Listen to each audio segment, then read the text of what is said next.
C'est comment tu penses une automatisation, tu vois? Ah, la schématisation?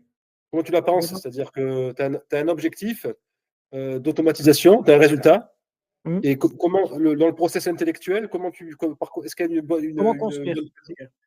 OK. Voilà, est-ce qu'il y a une bonne pratique? Est-ce qu'il y a un framework, je sais pas, tu vois, que vous Ah, c'est utilisez? rigolo que tu me poses cette question-là, parce qu'on en a parlé avec Milan hier. Ah ouais, Hier avec Milan, on discutait justement qu'il y avait pas de parce que dans le code, tu as des standards, tu as des frameworks qui sont établis de dev, tu as des standards qui sont là depuis 30 ans et qui évoluent avec le temps. On parlait par exemple de comment construire un site internet avec Webflow, FinSuite, qui est une boîte américaine. Ils ont créé le framework Client First et en fait, ils ont créé ce framework pour la communauté et ils l'ont même pas monétisé parce qu'en fait, c'est la logique de dev, c'est de partage de connaissances. oui, open source. Voilà, c'est ça. C'est et ça pour alors c'est comme on discutait avec Milan, c'est que c'est pas, le plus optimisé, mais il a mérite d'exister, ils ont mérite d'avoir fait le travail. Que ce soit pour la partie création d'applications métiers ou que ce soit pour la partie construction, d'automatisation. Les 2 sont quand même bien liés, mais c'est des manières de faire toujours un peu Ouais, différentes. ouais, La partie application métier, tu parles du besoin client, tu le retraduis avec une architecture structurelle et opérationnelle et que tu mets en face des objectifs et après derrière, tu fais toute la partie plus base de données. L'automatisation, tu es déjà directement plus dans l'opérationnel, en fait, tu es déjà plus dans le concret. Tu as un objectif, c'est comment est-ce que tu y arrives et c'est voilà. plus aller benchmarker les outils, il faut que tu connectes, aller chercher les différentes étapes, identifier les points de risque des API à disposition. Parce qu'en fait, tu peux avoir une API comme HubSpot sur le CRM qui est très bien foutue et moi, j'ai eu ce problème-là. Un client m'a dit: «Ben moi, je vais utiliser HubSpot CMS pour mon site internet et je veux mettre à jour, les cas d'usage que j'ai sur Notion, je veux les balancer en automatique sur, HubSpot CMS». Mmh. Moi, naïvement, j'ai fait l'erreur de me dire: «C'est HubSpot, c'est documenté, c'est bon» et je ne pouvais pas tester. Parce que normalement, ce que tu fais, c'est que tu testes toujours quand tu peux. Bah, là, je ne l'ai pas fait. Bah, je me suis retrouvé bien con devant le client quand ça ne marchait pas. Parce que quand la Ah, documentation te dit: «J'accepte le HTML, factuellement ça ne marche pas», tu montres par A plus B que ça ne marche pas, support client qui te répond: «Va voir dans la communauté», bah, malheureusement, tu peux pas avancer. Et typiquement, en fait, c'est des bons réflexes aujourd'hui qu'il faut avoir. Il y a pas de standard. En fait, ça pour répondre, te dire qu'il y a pas de standard. Mais qu'on peut te transmettre de bonnes pratiques que nous on a aujourd'hui. Le réflexe numéro un que nous on a, c'est quoi l'objectif? Est-ce que tu as déjà identifié des outils que tu souhaites interconnecter? Si oui, lesquels? On regarde les API, qu'est-ce qui est déjà à disposition? Et s'il y a besoin, on prend contact avec les éditeurs. Tu vois, ça peut être aussi ça le besoin. ouais. Une fois qu'on a un peu clarifié le spectre technique et les possibilités, on va schématiser ça et on va essayer de avant même de commencer à développer l'automation, c'est on va le schématiser et Oui, sur identifier Miro, les zones à risque. sur un outil, ouais, ouais, entre Ouais, autres, ouais. complètement. Et déjà, quand tu fais D'accord. ça, tu arrives déjà à te dire: là, ça sent pas bon. Là, il peut y Ouais. avoir un problème». Donc tu dis: «Zone de risque». Là, tu dis: «Par contre, moi, ça, je connais, j'ai déjà fait 10 fois». Hop, je mets de côté, je sais que ça, c'est bon et c'est comme ça qu'après tu itères et que tu arrives à développer des solutions qui sont stables, qui Ouais. sont scalables et maintenables. Ouais, voilà, parce que voilà, il y a framework ou checklist, tu vois? Je sais pas, c'est Mmh. parce que vous travaillez avec, après chacun, bien sûr, ça reste subjectif, hein, mais Mmh. c'est vrai que, par exemple, moi, j'ai un cas d'usage là, un objectif que j'aimerais mettre en œuvre, c'est pour m'amuser, hein. Ouais. Ouais, Heu complètement.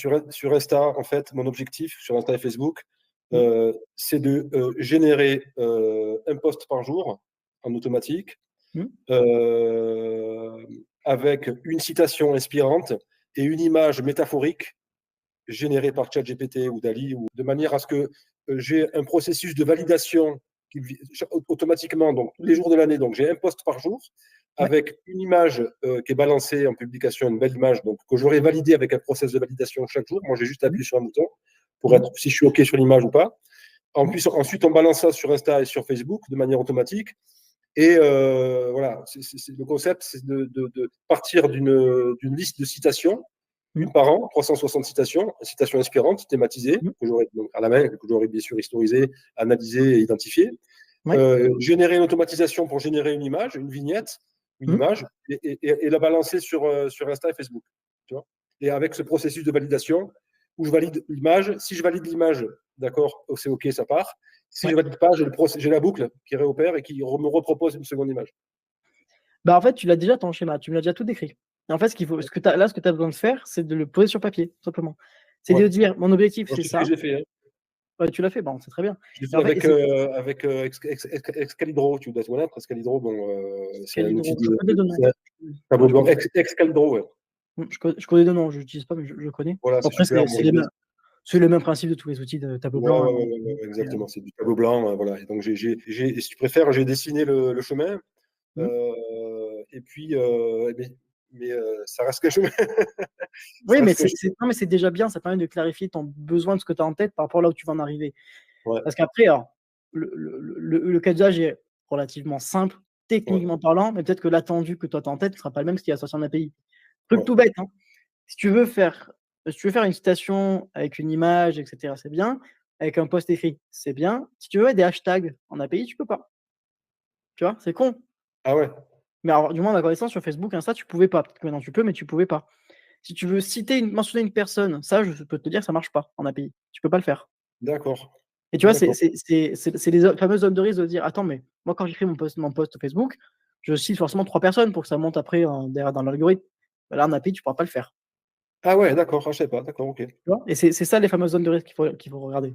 D'accord, d'accord. OK, OK, OK. Ouais, l'idée, c'est un peu, alors le nom du petit projet, ça s'appelle le Citaphore. Excellent. Le Citaphore parce que c'est le néologisme entre citation et métaphore. Mmh. Mmh. Et c'est pour commencer à un petit peu avoir un petit peu ce que ça peut donner, même en termes d'interaction sociale, tu vois, voilà, juste pour m'amuser, quoi, hein.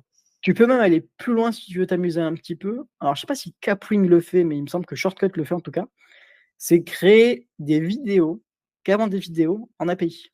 C'est-à-dire que tu pars d'un prompt, tu fais tout un listing de et tu dis: «Fais-moi-en une vidéo». Une vidéo format court, tu vois? Pour un TikTok, Reel ou j'en sais rien. Ah ouais, Et ouais, d'accord. c'est des choses que tu peux faire en API aujourd'hui maintenant. Donc après, oui, après ça nécessite de créer la base. Bon, après, la base de données, je vais la créer, je vais pas la créer sur Sheet, je vais la créer sur Airtable, certainement. Mmh. Ce sera plus simple, peut-être, non? Ça dépend ce que tu cherches à faire, toujours pareil. Ça dépend de ce que toi de là où est-ce que tu veux aller, ça dépend de quel est ton objectif. Parce que si tu me dis, par exemple, tu vas en avoir, je sais pas, une bêtise, tu vas avoir 30 000 lignes, enfin 30 000 citations, Airtable va vite te coûter cher. Tu vois ce que je veux dire? Ah ouais, d'accord, d'accord. C'est toujours pareil, c'est ça qu'il faut regarder. Et Ouais. après ça reste Et après, in fine, je vais récupérer également des données. Alors, je sais pas si après tu me diras, mais je vais récupérer des données personnelles issues des interactions sociales pour me créer une base aussi de personnes appétentes ou liées à la communauté. Tu vois, faire une pseudo-communauté à travers mmh. cette démarche-là pour voir un petit peu ce que ça peut donner, quoi, tout simplement, en Bah, termes après, de. c'est du scrapping d'interaction, ça s'appelle. C'est-à-dire que tu vas venir scraper des posts en question. Je t'ai mis, hein, si Ouais, jamais le lien vers ouais, ouais, l'outil en des question interactions, ouais, tout à fait. dans le chat. Et tu dois faire du scrapping d'interaction. Typiquement, c'est un outil comme Phantom-Buster il y en a plein, mais comme Phantom-Buster, tu peux regarder. Et c'est là aussi, Alors, c'est chaud, Phantom Buster, quand même. C'est pas évident, hein? c'est surtout cher. Ça peut venir tu Ouais. peux vite devenir cher. C'est tout ça le problème. En API, oui, c'est complexe, Phantom-Buster. Il faut comprendre comment ça marche. C'est le message pour t'expliquer. Ça, c'est pas C'est pareil. pas trop le souci. C'est pareil pour les docs, les docs des API. Bon, c'est bon. J'ai commencé un petit peu à comprendre le gros du sujet, mais c'est vrai il faut vraiment s'y attarder, quoi, hein. Bah, quand tu fais du dev, oui, c'est une étape, hein. C'est les fameuses étapes de mec. C'est première étape, je construis un scénario simple. Deuxième étape, je comprends comment fonctionne l'API. Troisième étape, je manipule des données complexes. Une fois que Ouais, tu as fait les ouais, 3, bah, c'est fini, après, tu as gagné. ouais, ouais, Ah d'accord. si, J'en pardon, suis tu peux convaincu. avoir une quatrième étape sur toute la partie créer un module make, mais c'est pas toujours nécessaire. Ouais, ouais, ouais. Donc voilà, donc ouais, tu vois, c'est ce genre de. Je pense que cette approche intellectuelle, elle est intéressante à mettre en avant, même dans la phase pédagogique d'une formation.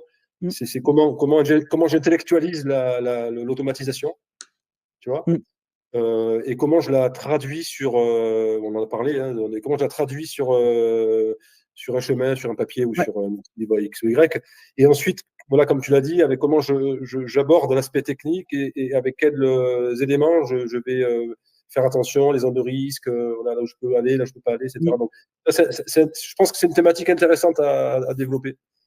Bah, c'est les next steps, en fait. C'est la Voilà. fameuse interprétation du besoin, schématisation et mise en place. Tu vois, j'aime bien être en maîtrise même si ce sont des sujets de débutants. Mmh. J'aime bien être. Pour moi, c'est essentiel d'être en maîtrise sur ces sujets-là avant de passer à l'étape suivante.